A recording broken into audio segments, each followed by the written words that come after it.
তুমি অনেক গরিব মানুষ, ওনার স্বামী অসুস্থ, ওনার স্বামী অসুস্থ হয়ে বিছনায় পড়ে আছে, তুমি কেন 3 মাস ধরে টাকা দেও নাই? বলো, তুমি গরিব মানুষ, এই টাকা দিয়ে আর সংসার নির্বিঘ্নে চলে, আর তুমি কি করলা? টাকা বলে কেন? বলো, টাকা কি করছো তুমি? আমাদের ছোট লোকদের না এই একটাই সমস্যা, 1 মাসের টাকা দিতে একটু দেরি হলে না আপনাদের সমস্যা জ্বালায় জায়গা, জামাই পঙ্গ হয়ে জায়গা, হাসপাতালে ভর্তি থাকে, এই হয় ওই হয়, কত কাহিনী। ম্যাডাম, কি কাজ হয়েছে? শেষ। তো কাজ শেষ চলে যান। আমি তো 3 মাসের বেতন পাবো ম্যাডাম, যদি আমার বেতনটা দিতেন একটু ভালো হয়। কি স্যার? আমি তো 3 মাসের বেতন পাবো, বেতনটা দিলে একটু ভালো হয়। আমার পঙ্গু স্বামীটার ওষুধ চালাইতে পারতেছি না। 3 মাসে কয় লাখ টাকা বেতন পাইবেন আপনি?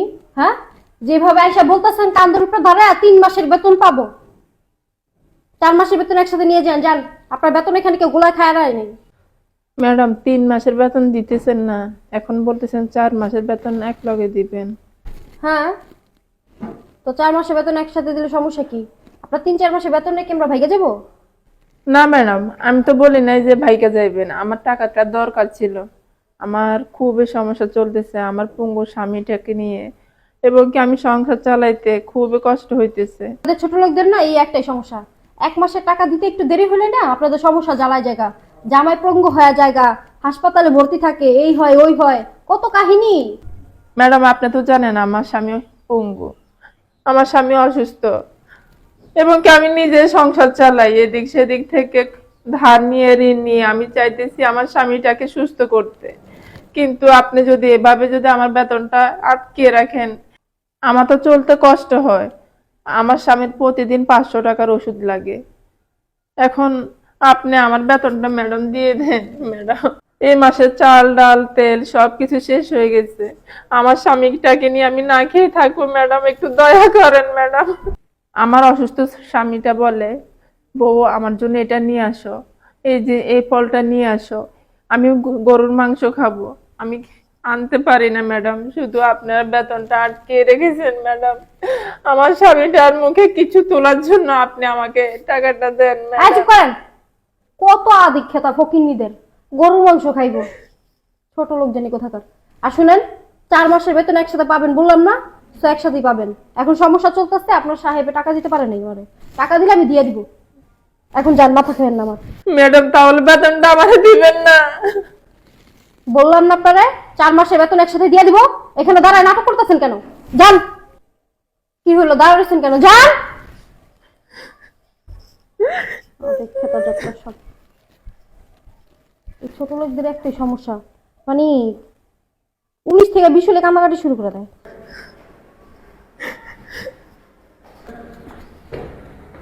আরে খালা, কাঁদতেছেন কেন? কি আর বলবো বাবা, গরিব মানুষেরা তো কান্নাই করবে, আর কি করবে।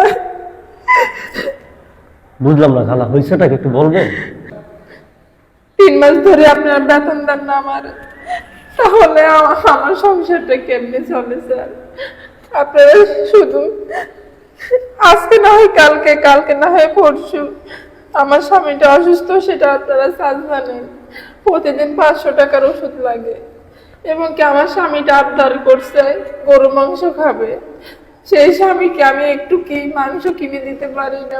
ম্যাডামের কাছে বেতন চাইছিলাম, ম্যাডাম তা অপমান করছে, ম্যাডাম বলছে 4 মাসের বেতন একসাথে দেবে। কি বলেন?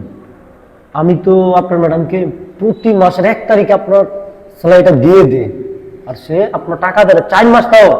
ম্যাডামে তো বললো আপনাদের নাকি সমস্যা চলতেছে, ওই কারণে আপনি নাকি 3 মাসের টাকা দেন নাই স্যার। আর কি বলেন? কিসের আমার অসুবিধা? এগুলো সব আপনার ম্যাডাম বলছে, তাই না? হ্যাঁ, আচ্ছা ঠিক আছে, উপরে চলেন। আসেন, উপরে যাই বাবা, কি করবো আমি? আপনার কিছু করা দরকার না, যা করা আমি করবো, উপরে আসেন।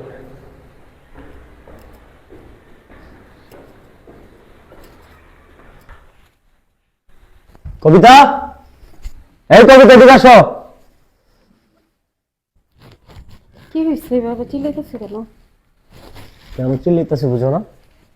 কাজে যে খালাম্মা, তার স্যালারি দাও না কেন? কিসের স্যালারি? তার স্যালারি তো কবেই দিয়ে দিচ্ছি আমি। কবে দিয়ে দিছো, তাই না? হ্যাঁ। সে বলতেছে তুমি 3 মাস ধরে তার স্যালারি দাও না, আর তুমি কি বলতেছো? কি 3 মাস ধরে স্যালারি দি না?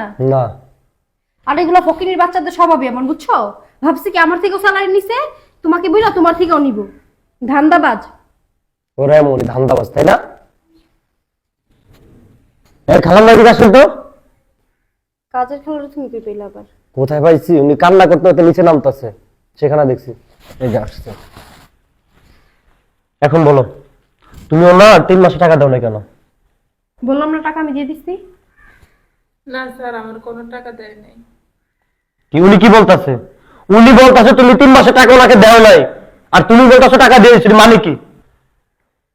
তুমি তুমি তোমার ওয়াইফের কথা বিশ্বাস না করে এই কাজের মহিলার কথা বিশ্বাস করতেছো? হ্যাঁ, এই কাজের মেয়ের কথা বিশেষ করতেছি। এর আগে যে কাজের লোকটা ছিল, তুমি তার 5 মাসে টাকা দেও নাই, মনে নাই তোমার? তুমি অনেক গরিব মানুষ, ওনার স্বামী অসুস্থ, ওনার স্বামী অসুস্থ হয়ে বিছনায় পড়ে আছে, তুমি কেন 3 মাস ধরে টাকা দেও নাই? বলো, তুমি গরিব মানুষ, এই টাকা দিয়ে আর সংসার নির্বিকা চলে, আর তুমি কি করলা? টাকা দাও না কেন? বলো, টাকা কি করছো তুমি? কথা বলো না কেন? মাথা নিচু করে দাঁড়িয়ে আছো, কথা বলো। আমি একটা গোল্ডের ফিঙ্গারিং বানাইছি। ছি ছি ছি ছি, এই গরিব মহিলা 3 মাসে টাকা দিয়ে তুমি তোমার গোল্ডের রিং বানাইছো, অথচ এই 3 মাসে টাকা দিয়ে উনি চলতো, ওনার স্বামীর চিকিৎসা করতো, তুমি কি করলা? তোমার রিং বানাইছো। আরে তুমি তোমাকে বলতে পারতা যে আমাকে একটা রিং বানিয়ে দাও, আমি তোমাকে বানিয়ে দিতাম, তাই না? তুমি এই কাজটা কেন করলে? হ্যাঁ, ওনার তো বলে দিছি 4 মাসের টাকা একবারে দিয়ে দিছি। তুমি যে বলছো 4 মাসের টাকা একবার দিয়ে দিবা, এই 4 মাস উনি চলবে কিভাবে, খাবে কিভাবে, ওর স্বামী চিকিৎসা করা কিভাবে? তোমার এই এতটুকু মাথায় খেলে নাই? হ্যাঁ, এই 4 মাসে টাকার জন্য জানো, ওনার অসুস্থ স্বামী বলছে, আবদার করছে একটু গরু মাংস খাবে, সেই আবদারটা পূরণ করতে পারে না উনি, শুধু তোমার জন্য। তুমি সেই 4 মাসে টাকা দিয়া রিং বানাইছো। সামান্য একটা বিষয় চিল্লাইতেছো কেন আমার উপর? সামান্য একটা বিষয় না তুমি আমার সাথে চিল্লাইতেছো কেন? টাকা দিয়ে দিবি তো হয়। তোমার কাছে হয়তো এটা সামান্য বিষয় হতে পারে, কিন্তু ওনার কাছে এটা সামান্য বিষয় না। তোমার কাছে সামান্য টাকা হতে পারে, কিন্তু ওনার কাছে লক্ষ টাকা, এগুলা বুঝছো? আর কারণ এই টাকা দিয়ে সংসার চলে, এটা তোমার বুঝতে হবে। উনি গরিব মানুষ, মিথ্যাটা বলছি, আবার বলছো কি আমি তোকে টাকা দেই না, আমাদের সংসারে সমস্যা চলতেছে, এগুলো কেন বাড়ি বাড়ি বললা? বলো। বলছি, এমনি বলছি, ভুল হয়ে গেছে। তুমি চিল্লাও না আমার সাথে, আশেপাশে মানুষ শুনলে কি বলবো? কাজের মহিলার জন্য তুমি তোমার ওয়াইফের উপর চিল্লাইতেছো কেন? তোমার উপর চিল্লাইতে লজ্জা লাগে? হ্যাঁ, যদি মানুষ শুনে যে কাজের মেয়ে টাকা দিয়ে তুমি হাতের গোল্ডের রিং বানাইছো, তখন কি তোমার লজ্জা লাগবে না? মানুষ কি চিচি করবে না? এই তো মানুষের জন্য আজকে কাজের মেয়েরা লাঞ্ছিত, বঞ্চিত। এই তোমরা কি করো? কাজের মেয়ে টাকা দেয়া শপিং করো, ঘুরতে যাও, ফুচকা খাও, রেস্টুরেন্টে যাও, বুঝছো? তাদেরকে মানুষ বলে মনে করো না তোমরা। হইছে তো, বললাম তো ভুল হইছে, গেছে কত। এটাকে ভুল বলে না। আজকে তোমাকে আমি বস্তিতে নিয়ে রেখে আসবো, আর প্রতি মাসে তোমাকে 5,000 টাকা করে দেবো, তখন বুঝতে পারবে যে টাকার কত মূল্য। এখন দাঁড়িয়ে আছো কেন? ভিতরে যাও, ওনার 3 মাসের টাকা দিয়ে দাও, যাও। আমি এখন ওনার টাকা দিয়ে দিতেছি, কিন্তু তুমি আমার বস্তিতে রেখে এসো না। আচ্ছা ঠিক আছে, যাও, আর ফার্দার এই কাজ কারোর সাথে করবা না, যাও ভিতরে যাও। আসেন টাকা দিতে। খালা চলেন।